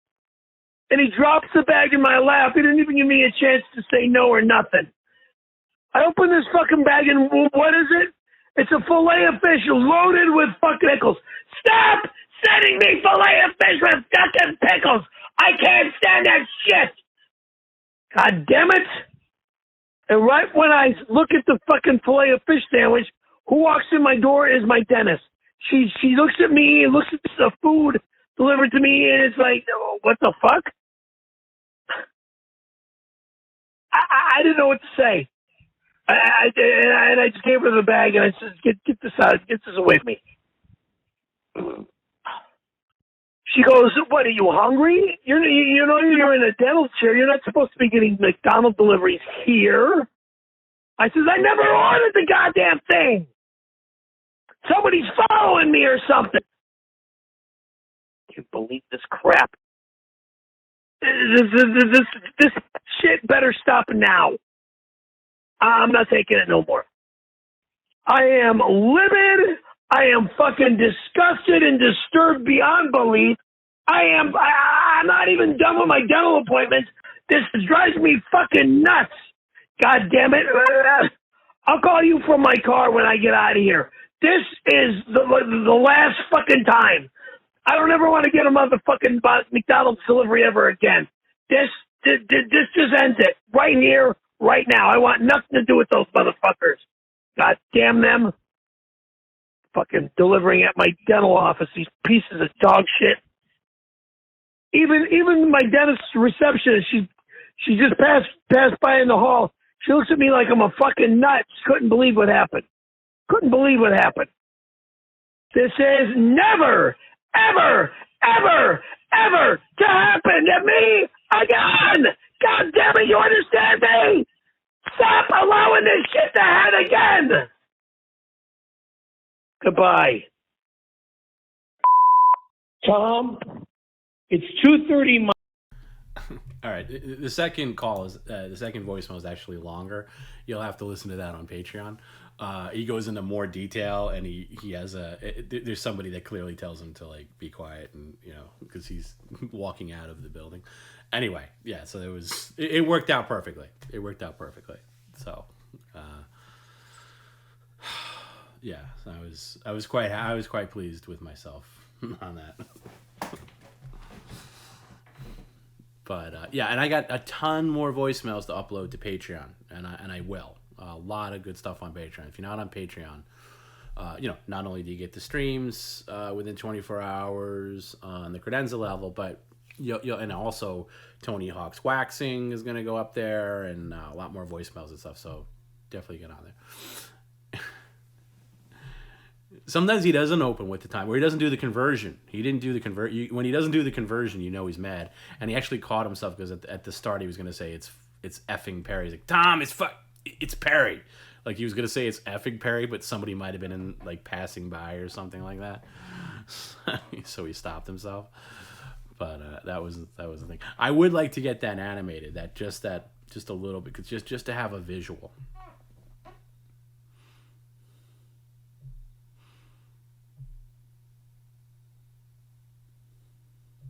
Perry's Patreon is a 10 5-star. That's a great review. Thank you. I just think most people that have Patreon are very lazy. There's a lot of good stuff on Perry's Patreon. So yeah, I got to get a lot more on there, and there will be. Why does he mention the timestamp? Your guess is as good as mine. I mean, it's just such a Perry trope at this point. I'm surprised when he doesn't. Yeah, you know what it is? I think it just shows his age. It goes back to like when the first answering machine that didn't give you. I guess when answering machines first came out, like maybe in the 70s or something, I'm guessing, maybe they didn't give the timestamp, so people are just used to that. Like, hey, Bill, it's 8:25. I'm calling about tomorrow's meeting, and I think we should, maybe that's how answering machines used to be back in the old times, and he just never lost that. But that's my guess. I don't know. That's just my theory. I don't know. Tony says he crossed the line waxing. I don't think so. I think he did a great job. By the way, when you see this waxing video, you're going to want to hire Tony Hawk to come to your home. George says the timestamp thing is from a lawyer. That's possible too. His brain is stuck in 1979. 1979 with a little bit of 1984 and some 1989, 1992, 1995, 98, 99, and 2002 sprinkled in.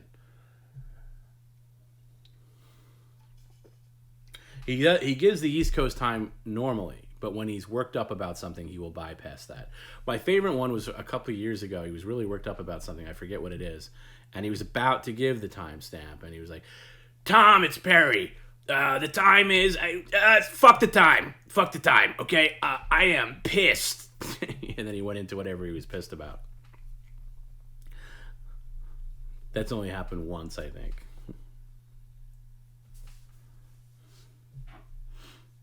God, doing too much Perry really does a number on my throat. I don't know how he does it. I don't know how Perry does Perry.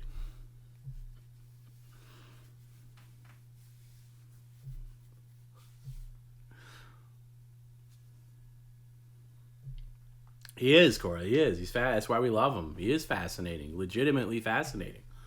He is. There's a lot of layers, because there can be another guy on Twitch or something, like, I don't know, yelling about something, but it's always kind of one-dimensional. Perry is 3, 4, 5, 6, 7 layers deep with dimensions. Thank you, Tracy. I appreciate that. Says I do a great Perry.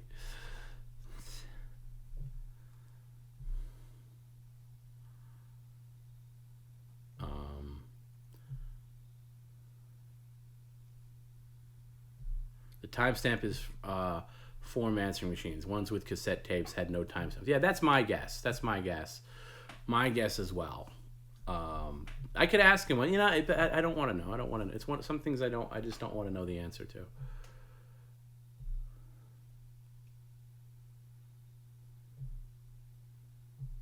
Yeah, right. Joey says, just when you think you've heard all of his stories, he says something like, I tag teamed abroad with Zach Wilde. Right. Or when he told me the poop story for the first time, which was just last year. Like, that was like one that nobody ever heard of before. Of course, says Perry's voice is hard to mimic. Well, you don't want to get caught up in mimicking the voice. And I think this is true for any impression. I think the good impressions don't necessarily come from the voice, but you want to get the cadence and the musical rhythm of how somebody talks. And there's definitely a musicality to how Perry delivers a sentence. And if you listen to him enough, you can kind of get that musicality to his the way he talks. Yeah, Wes did an amazing job on those videos. Yeah, round of applause to Wes Most. Those things were unbelievable, out of the park. Really great. Really great. Actually, now that I am reminded, I always forget. There's two things I have to do on Wednesdays. I have to turn on the media share, and then I have to remember to turn it off. So now I got to turn it off, and I forget how to do that. Oh, here it is. Somebody asked me when they can start sending in media share for Wednesdays. You can send it in anytime it's activated.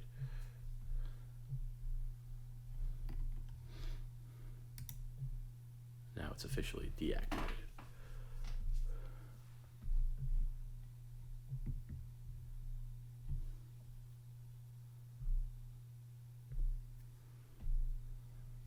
Nancy Pelosi was his judge. Right, that's another one.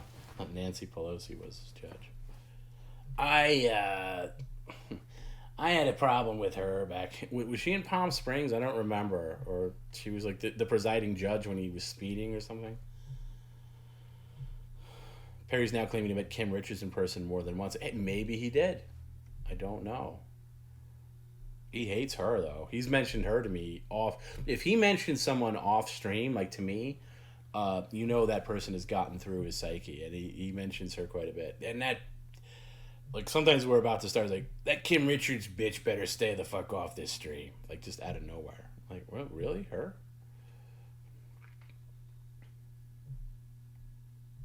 You need a 24/7 ring camp feed. Eventually, he'll agree. I think he'll agree to do that. I think.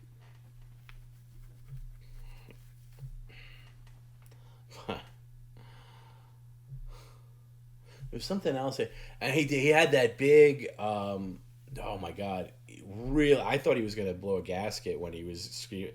I mean, nine. And I think Curtis was sent the 9 bags, and then somebody else delivered a 10th bag at first, the one with the stink stuff in it. And he was like complaining about the smell, and man, I thought he was gonna just explode. He was just so, to the point where I was like, I couldn't even really have him sample anything. I mean, he did sample a little bit, but it was like. It was touch and go. It was touch and go.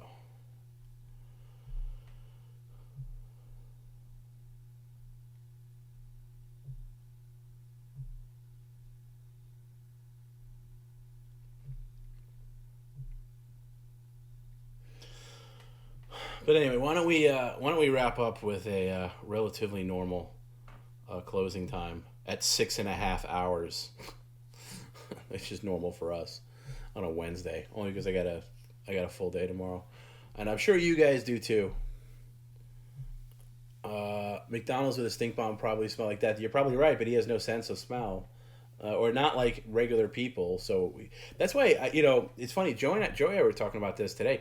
If we can get him on Hot Ones, that dopey thing where they eat the hot wings, I think Perry would slay on that because he can handle heat really well. I think he would do great on that. Oh, thank you, George. George says, you do great work, TomB. Really appreciate you. I appreciate you. And I appreciate all of you, especially the After Hours crew. I really do. I appreciate every single one of you.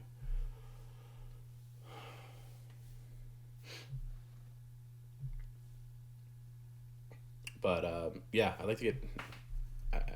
I'd like to get Perry something like that. He's got stuff to promote. Maybe close to when his Adult Swim episode comes out, he can promote that. Where is Hot Ones based? Is that in New York or L.A.? Does L.A. Is that? I don't even know. I don't really watch it. I've just seen clips of people on it. I've not really seen it.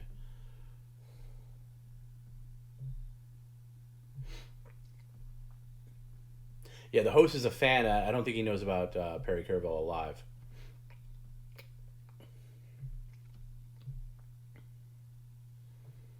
But look, Perry handles hot heat, like, that chip or whatever. Like, yeah, he doesn't love it. And maybe he has after effects, but, man, I like I've said, try and find me a clip of somebody handling that one chip challenge better than Perry. Garbage Gamer says, I only found this stream 3 to 4 months ago, but I've fallen in love with them and especially Barter being this community. Oh, that's awesome. Thank you, guys. You're that's awesome. You're always around, and we appreciate you, and I'm glad you're a part of this community. And I think it's a great community. I know we say that a lot, but it's true. I think this is a great community. And I think we all have each other's back, and we're usually all on the same page, especially when something that we don't like happens on the stream. We pretty much all react the same way, which I always appreciate. There's one or two people that are always going to be on the outskirts of that, but that's cool. They seem to film both in New York and LA. Okay, obviously we need the LA one.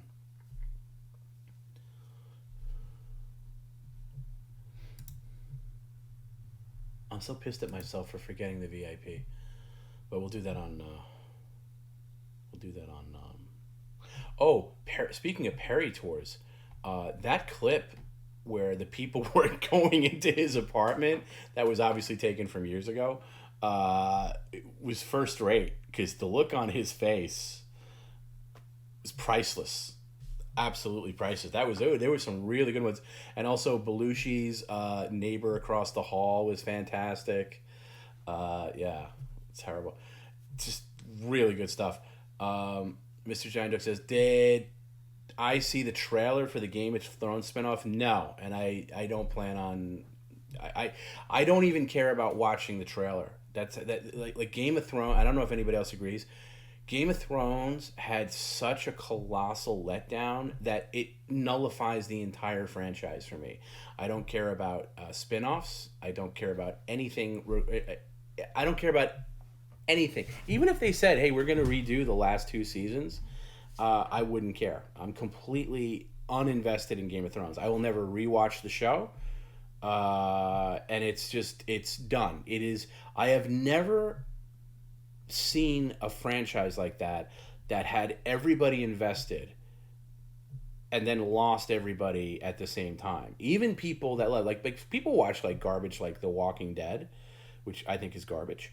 But people still talk about it. Like, oh my God, I bailed out of that because I hate watched it for a while, and then I couldn't even hate watch it. And I have a friend who still watches it, like, oh my God, you'll never believe what they're doing on it now. And I just don't care. But no, Game of Thrones is not a good show. You're the one who needs to calm down. Game of Thrones had peaks and valleys of being good, and was good for a long stretch, and then just got unwatchable. And that last season is just so atrociously bad. It ruined the whole thing. It just ruined the whole thing. It ruined the legacy of the show because you can never rewatch it from the first episode knowing where it leads to.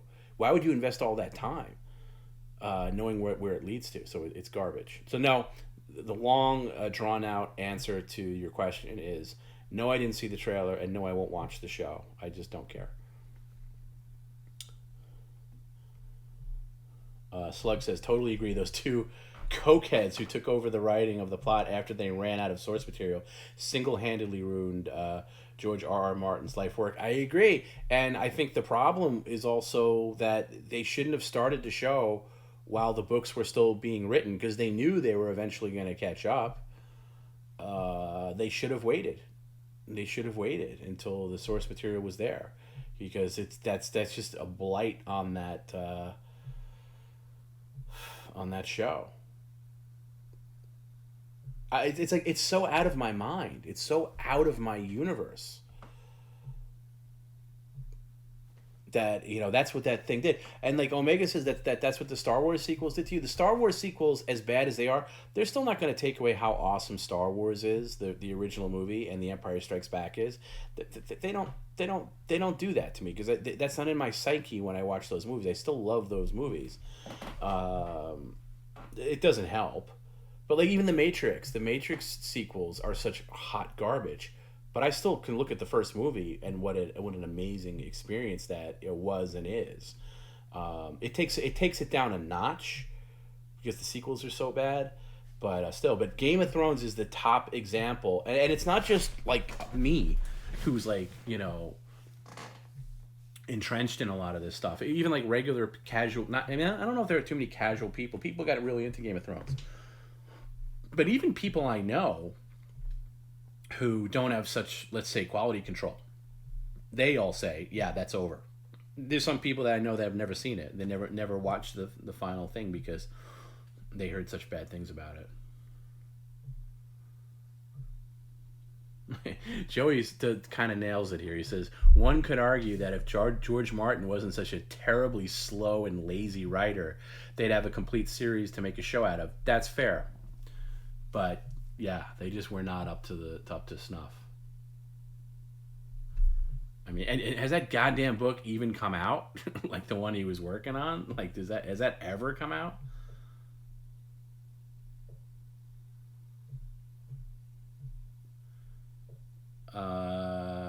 Rest says, still haven't watched Rise of Skywalker. Last Jedi ruined any interest I had. There's no point. Don't even bother. I saw it begrudgingly, and I saw it like months and months after it came out, and I can't tell you anything about it. It's like I have no memory of it. It's like I never watched it. That's how. It's not that it was bad. It was just forgettable. Last Jedi is just bad, and I've said this before. It's the worst cinematic experience I've ever had in my life, and to the point where I really can't connect with anybody that likes that movie. We're all entitled to our opinions, but there's some things where I draw the line, and I'm like, okay, I cannot talk to you if you like this, X, Y, Z. Other things, okay, I don't like this, whatever, but if you do, that's cool. There's still 2 books left, Jesus Christ. He doesn't look like he's in the greatest shape either. And you know what he's going to do? He's going to go out of his way, probably with these books, to go so far off course from where the show went that it's going to be probably taken away from his original vision, and the books are going to be probably disappointing too, even though I've never read the books and I don't have any interest in reading the books.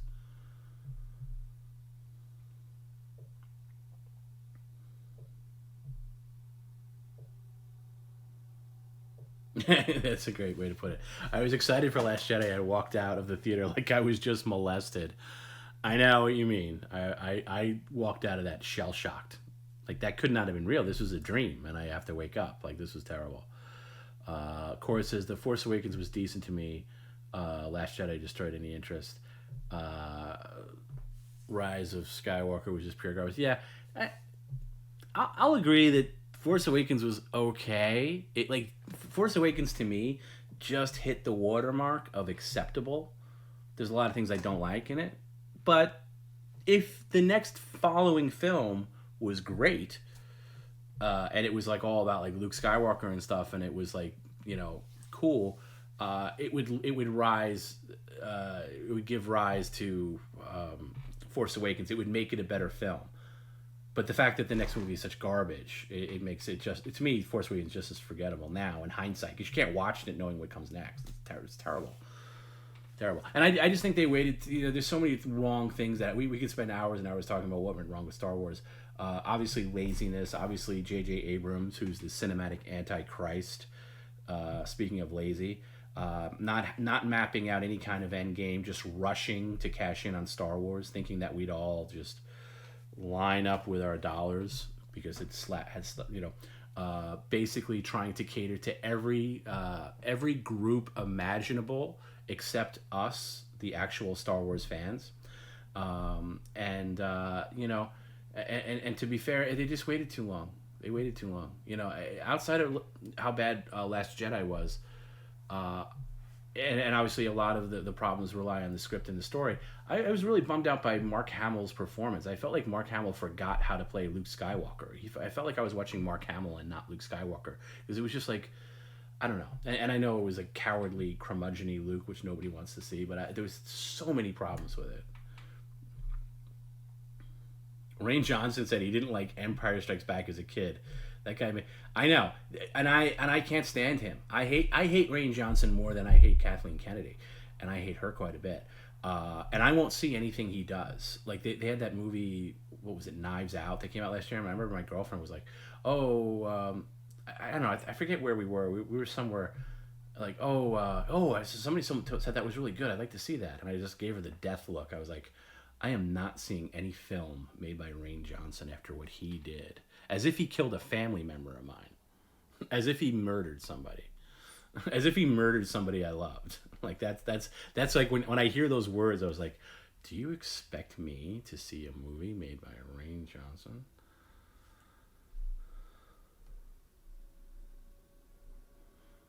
Slug says, "How many great stories have been ruined by incompetent Hollywood writers in the last 10 years? What happened to them? They used to be able to." That's true. There's a good YouTube channel. I know I kept saying that I'm going to make this big post about YouTube channels, but it's very good in exactly what we're talking about. And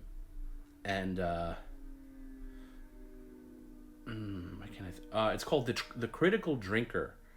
The Critical Drinker. Look up, and it's this guy. I don't know if he's actually Scottish or he's doing a really good Scottish impression, but he does this kind of thing where he reviews films, and he's right on target with most of them. And he did a video recently about why modern films are so terrible, and how they're so hollow, and they just can't write good films anymore. That's what it is. You know, there's just no heart and soul. Good. There's people that know what I'm talking about. Yeah, he's great. It's a great channel. Anytime he comes up, I started watching. He did a review of the new James Bond, No Time to Die, but I haven't seen the movie, and I'm not going to see the movie for a while.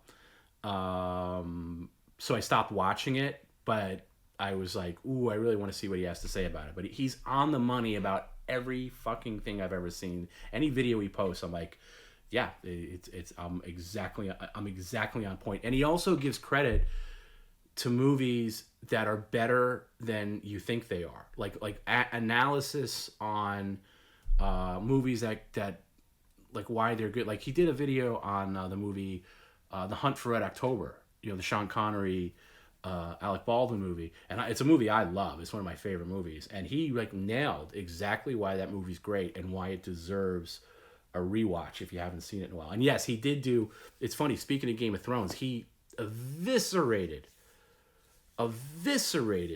Game of Thrones for all the reasons we talk about, but in much more detail and much more well thought out and laid out. Get Critical Drinker on PCL. He'd probably enjoy Perry. I would do. Do you? Is he really Scottish or is he doing an impression?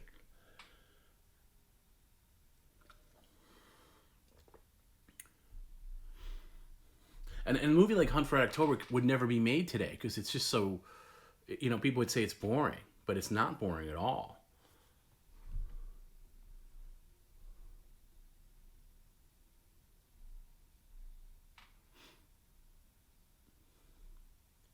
Crimson Tide is okay. It doesn't hold a candle to. It doesn't hold a candle to Red October. It's good for Gene Hackman. If Gene Hackman's not in it, it's not good. Okay, he's actually. That's what I thought. I thought he was actually Scottish because he's so exaggerated. I thought it might be somebody doing a voice or something like that. But if you don't know what we're talking about, he's definitely worth checking out on YouTube. It's one of my top picks. Anytime I see him come up in my algorithm, I get excited. Unless, like I said, with No Time to Die, I couldn't watch it because I haven't seen it. I think I'm going to see it next Saturday, like a week from this coming Saturday, because my friend can't go this weekend.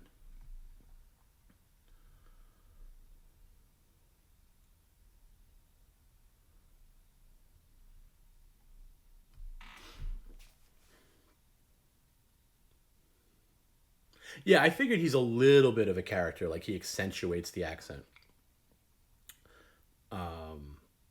But yeah, you can tell he's a writer by how well he articulates his opinions, and that's the thing.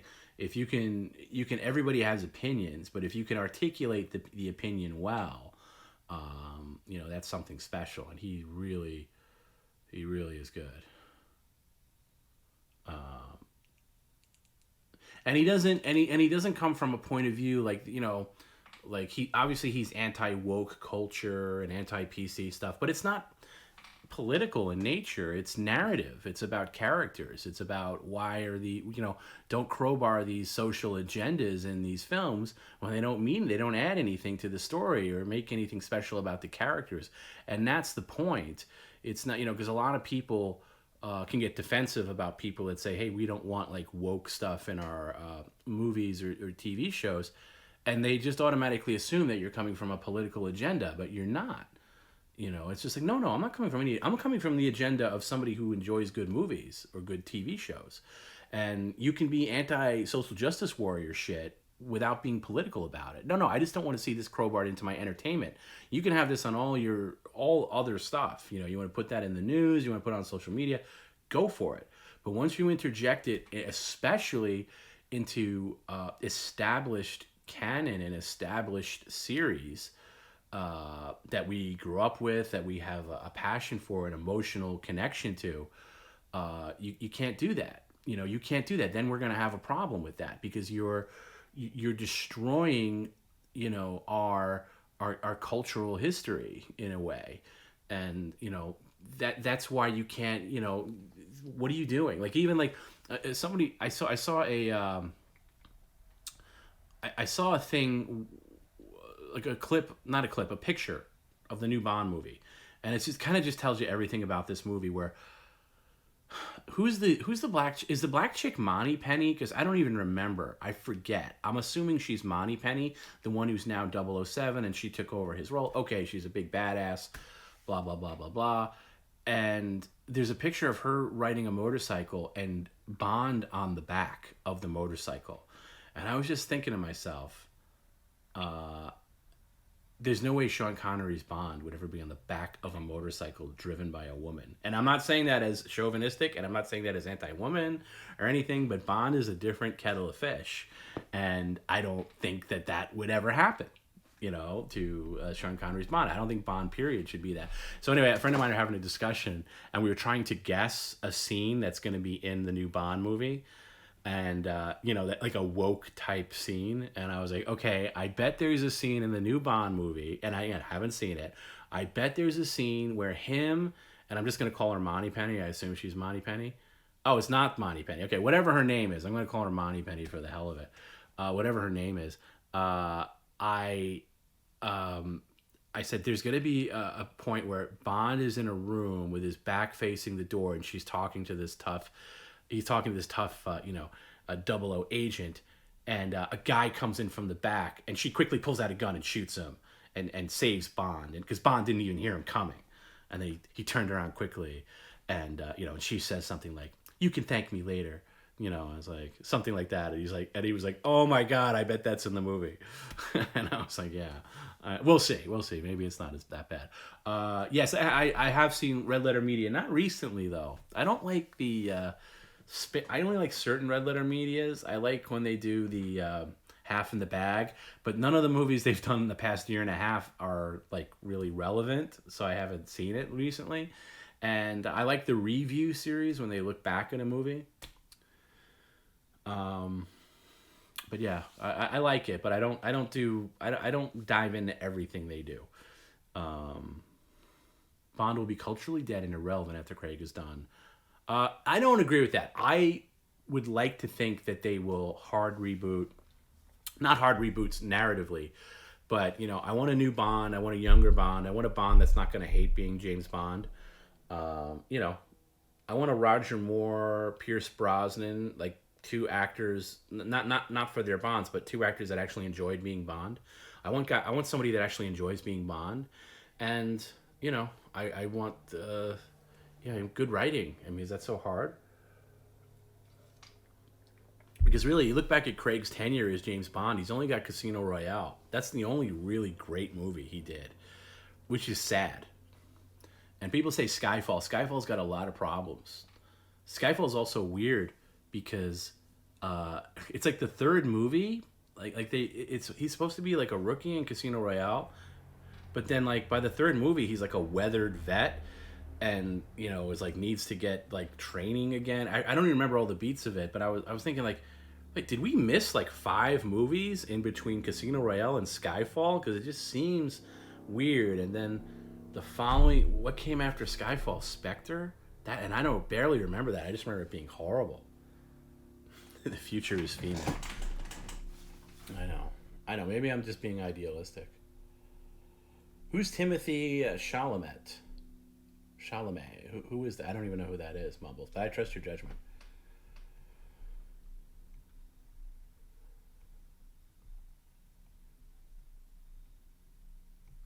I don't know. I would like to see where they go with it. I'm very interested in seeing the new movie. Not just from being a Bond fan, but just, you know. just curious and staying. And by the way, the movie's 2 years old when you think about it, because it was originally supposed to come out. It was originally supposed to come out, I think, November 2019, and then they pushed it to April pre-pandemic. And then, of course, how that play out? They pushed it to April 2020. Am I going to watch Dune? Yes, but I have like very little investment in it. I'm actually going to go see. So my friend got tickets. I wasn't crazy about seeing it in the theater, but I'll see it because it's on a Thursday. The new Rocky 4, the recut of Rocky 4, which is supposed to be drastically different with like 35 minutes of new footage. It's supposed to be more serious cut. So I'm going to see that in the theater. I'm kind of looking forward to that.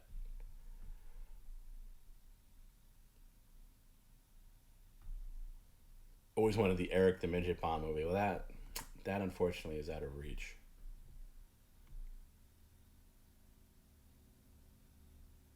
Oh, being sarcastic, the dude in the new Dune who's the new hotshot. Yeah, I don't know him at all. I don't know any names of anybody.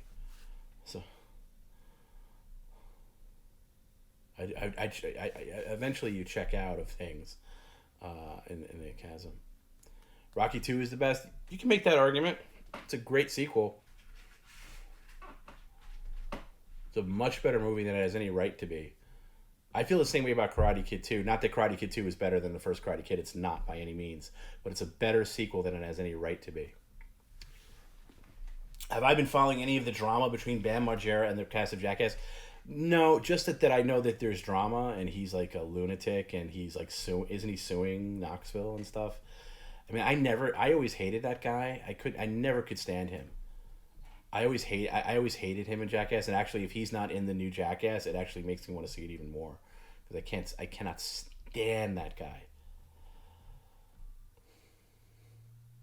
I want to see a cowboy movie starring Perry and Jeff the Drunk as the Pinkertons. Ooh, that would be a rough one to get a good take out of anybody. Yeah, I don't like him. I didn't like when he had his own show on MTV like 20 years ago. Like I think he's cringe. I think he's awful. I think he's full of himself.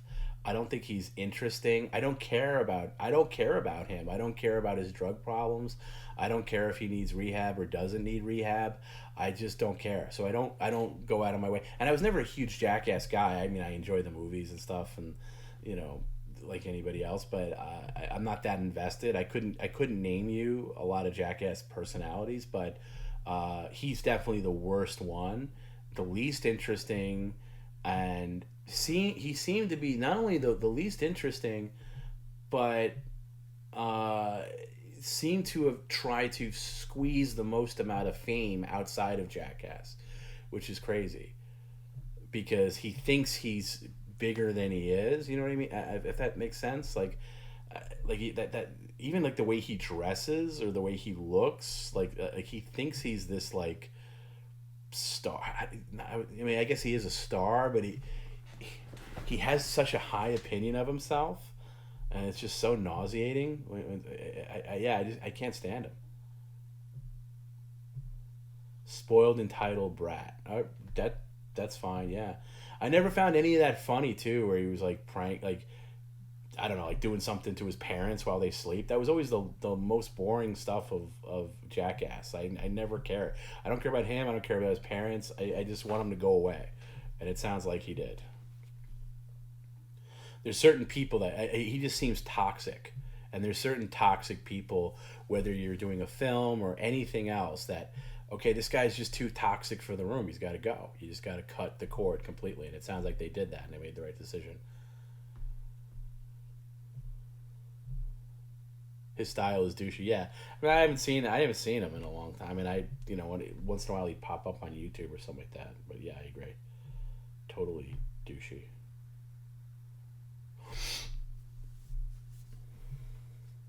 How old is he anyway?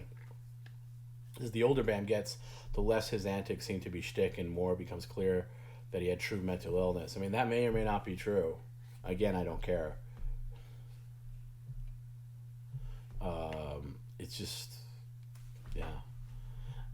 I knew a girl that was really into him. This is like a long time ago. This is like back in like 2004. And I remember like I was kind of interested in her, and then she says like, "Oh, I'm obsessed with Bam Margera." And as soon as she said that, my interest in her just like plummeted.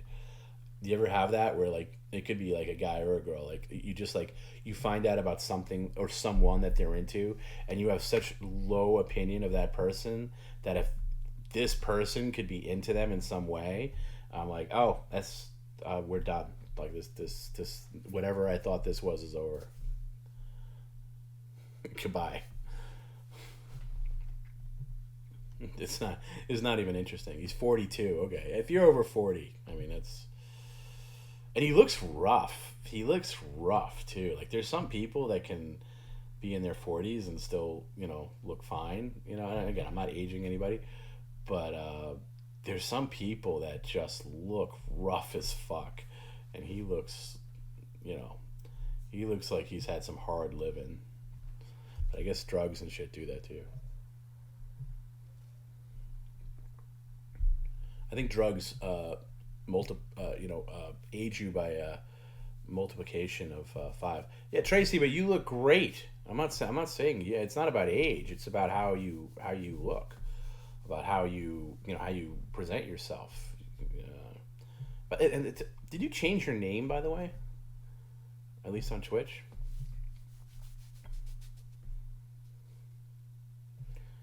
Oh, I forgot about Ryan Dunn. Yeah, and I'd see that's somebody I didn't even know. I don't even know. Like I heard that he died, and then I was like, oh, I was never that entrenched in Jackass lore that I even knew who that was. But that was. Did he die in a car accident or something like that? I don't remember. Like I said, I'm not steeped in Jackass isms.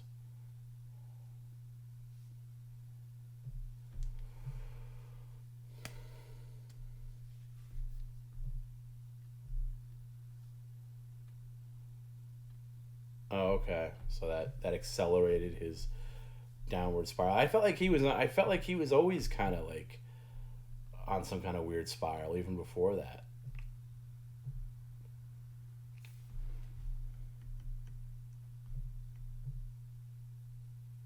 Drunk driving. Oh shit. Oh, I'm sorry to hear that, Tracy. You're in a divorce. That sucks. I'm sorry, Trey. You didn't have to share that with everybody, but I appreciate you trusting us, sharing that kind of personal information. I'm really sorry, and I didn't mean to poke and prod. You didn't have to answer me. Um, I'm very sorry to hear that. Yeah, because I thought you were somebody else, and then I obviously you're the same Tracy. So I apologize if I, you know, uh, got too personal, but thank you for trusting us with that. That's a bummer. So if you ever need to talk about it, the PCL community is here for you. Okay, good. I'm glad. I'm glad that that's good for you. Hey, you could always get a call from Perry on a random Sunday to cheer you right up. Just throwing it out there.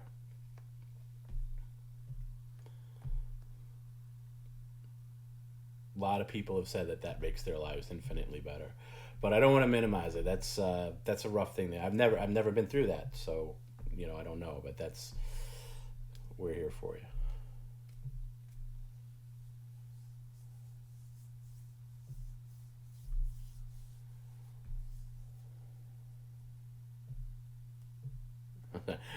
I'm just kidding. I don't want to send you into a tailspin again. I'm not. You don't really have to get a call. You hear that? It's birds. If I hear birds, I'm out of here. 7 hours, I think, is a good the time to cut it. So we'll end it right there. Anyway, thanks for hanging out. Thanks for staying up after hours, and thanks for everybody that followed this the whole way from the start of the stream till the very very end. I thought it was a great one.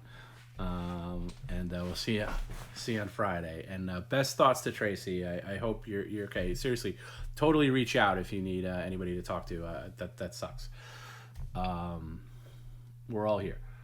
That goes for anybody. That goes for any one of you that's going through a rough time. It's a good community to lean on. I know it doesn't seem the kind of place for that, but it totally is.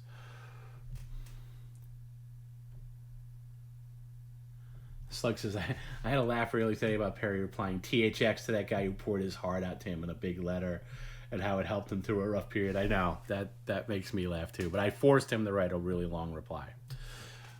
If you missed that, the quick story is this guy wrote Perry a really long email about how PCL helped him through a lot. And the guy had contemplated suicide and it just had a rough go of it the past year. And how PCL got him through it, and it was something he looked forward to. It was the most thing he looked forward to in his life, and said, I love you, Perry. I know people have fun with you, but I love you so much, and anything you need, and you've given me so much, blah, blah, blah, blah, blah. This went on and on and on and on and on. Very sweet email. Really, the guy really laid it on the line, and this was like really getting personal with Perry, and going into all the reasons, which I won't say, why he was so desperate and sad, and how PCL, in a silly way, made him, I just want to tell, he ended it, he was wrapping it up like, I just want to tell you, Perry, this stream, PCL has meant so much to me, and I know you go crazy sometimes, but I love you so much, and I know other people like me, and you've gotten me through a rough time, and I just wanted to tell you how much you streaming means to me. And this is somebody who actually, and also I should say, he discovered Perry like in January or something, February, with New Fan.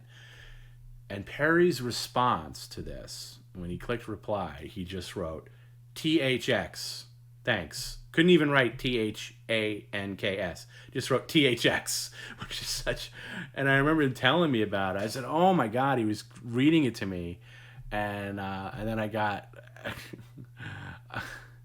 I got a hold of him. I was like, Perry, this is a guy that's pouring his heart out to you. This is a guy that you've basically saved his life. PCL saved his life. He's telling you as much. He's been through a lot. And you write THX, that's your response, THX? Yeah, thanks. I told him thanks. It's very nice. What do you want me to say? I was like, I don't know, Perry. Somebody pours their heart out to you like that. You got to give him a little bit of a... So I basically at gunpoint forced him to say, like, thank you very much for your warm and lovable email. It means a lot, and thank you. I'm glad to stream. Unbelievable. Yeah, Rick should have started the email with, I'm a woman with double D's. Then he would have written like a page and a half. But anyway, that's the THX thing. If you didn't hear that, I talked about it on a previous After Hours, but I know a lot of people. If you weren't around, Tom, who knows where Perry would be? Well, that's a scary thought. I think we all know where Perry would be, and it's not good. But thankfully, I'm around, and you guys are around, and PCL's around, and things are good. I think things are good. So, yeah. And I'm glad that this... I'm glad everybody that's really invested into PCL seems like just great people, and God, we don't even have trolls, really. We really don't. And I'm saying that full well that we will get them eventually, but they're in such the vast minority. It's really kind of staggering, because most things like this have a huge contingent of, I hate saying the word haters because it's such a douchey term, but like, it's very, very little of that. So I'm very thankful for that. So THX, everybody. THX for coming out. THX for hanging out after hours. THX for all the contributions. THX for showing love to PCL. And we'll see you on Friday for Mailbag. THX.